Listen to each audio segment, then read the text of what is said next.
Hey guys, it's Jack Zucker, and I'm here to talk about my Gibson 175. I have had a few requests to describe what this guitar is. It's a little bit unusual for a 175, so people have asked me about it. So I want to say that this is not my favorite 175. I've probably had a dozen 175s. My favorites were some of the earlier ones. I had a 60s 175 that's probably my favorite. I had a couple 70s 175s, early 70s, because late in 73 they transitioned to a maple neck. Those are a little bit brighter. Jonathan Kreisberg uses 74 or something like that.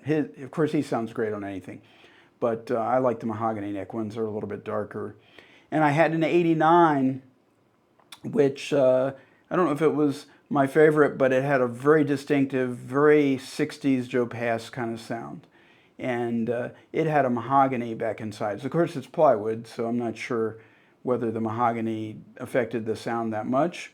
But the combination with the pickups and the guitar, the construction, the neck, and so forth, a beautiful sounding instrument, very percussive sounding. This one is a 2012. It's a bit unusual in that the tailpiece and pickguard are not what I would have considered the norm for Gibson. I'm not sure if the previous owner replaced these.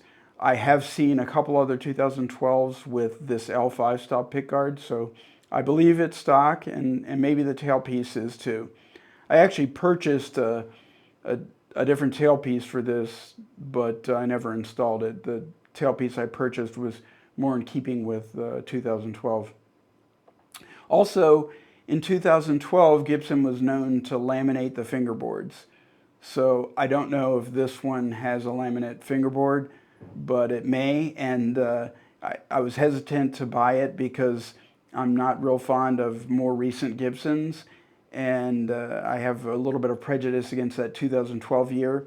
Although having said that, I've got this guitar. I've also got a 2012 Gibson 339, which I'm pretty sure has laminate fingerboard, and both these guitars sound amazing. So this guitar is really versatile. If I have the tone control up, it's got a very pretty sound.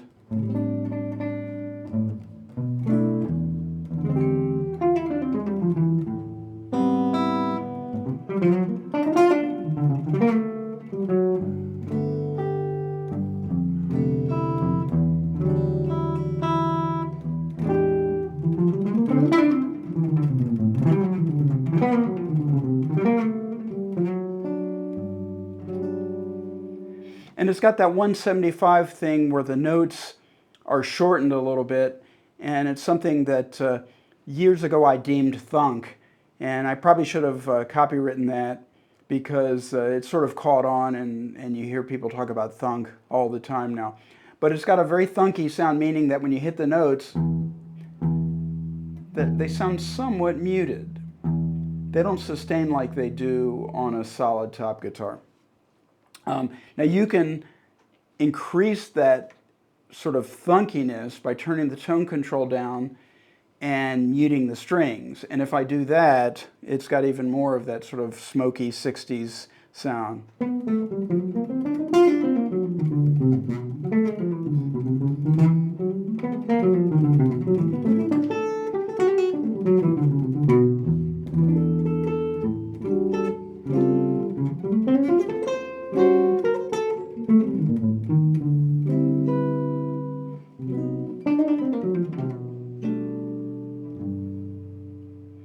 So it's a really cool sounding instrument, I think.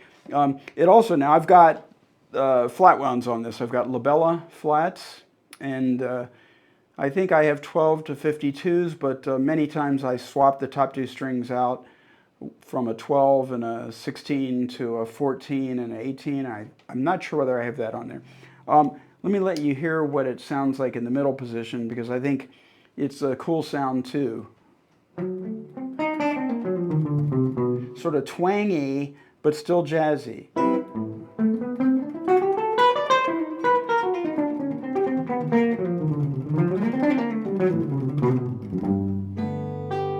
And in the bridge position, of course, has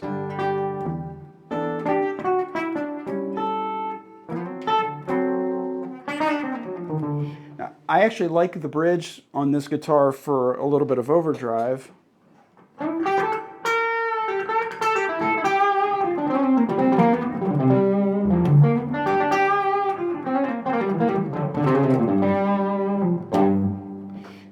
It's a little bit thunky, so maybe not quite right. It would be even better with rounds. I think if you put rounds on this guitar, it would be a stellar rock and blues X. With the flats, you've got a little bit less sustain on the wound strings. And I have the action, I would say low, but not super, super low, not George Benson low. I like to be able to pick a lot of different dynamic levels without it kind of snapping and getting that snarly sound that you get with super low action. But it's a really nice guitar, and it's somewhat proven to me that the era the guitar is made in doesn't matter as much as long as the guitar is well made. And of course, Gibson has some problems with getting things consistent. But if you find a guitar that's got a straight neck and that the neck angle is correct on it, if it's a 175, you can pretty much count on being able to get the sound that I'm getting with it. And again, very beautiful for ballad playing.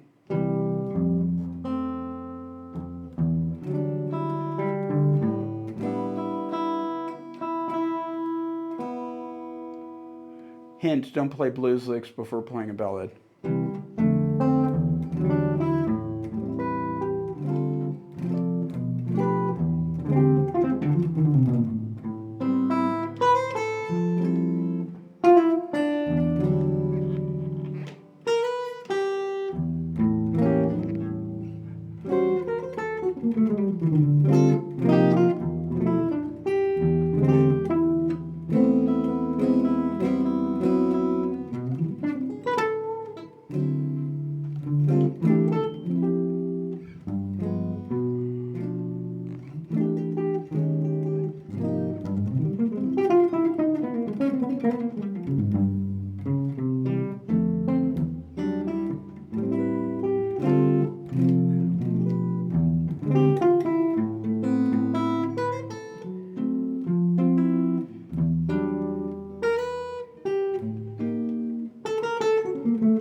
So that's it about my 175.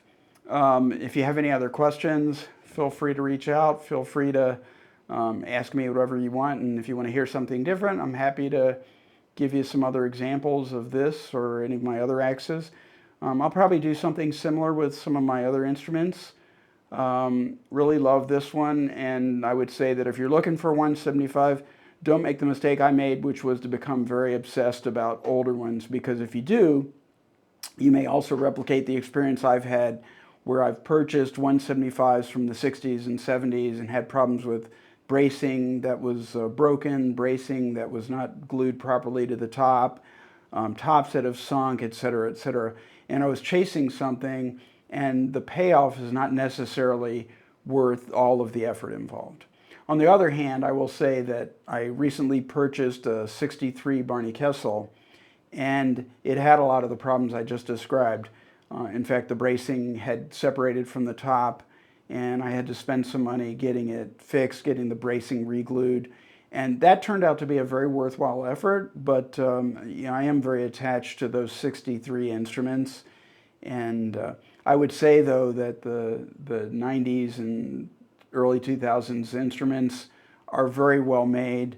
I think when you get past 2012, I'd start to become a little more suspicious of those. I actually purchased a 335 in 2018 that was very, very poorly made. The finish was horrible, and I think Gibson was starting to have financial issues at the time, and I'm guessing that the people who worked the finishing areas were not the regulars, because what ended up coming out and what got into my hands needed a lot of work even for a new instrument.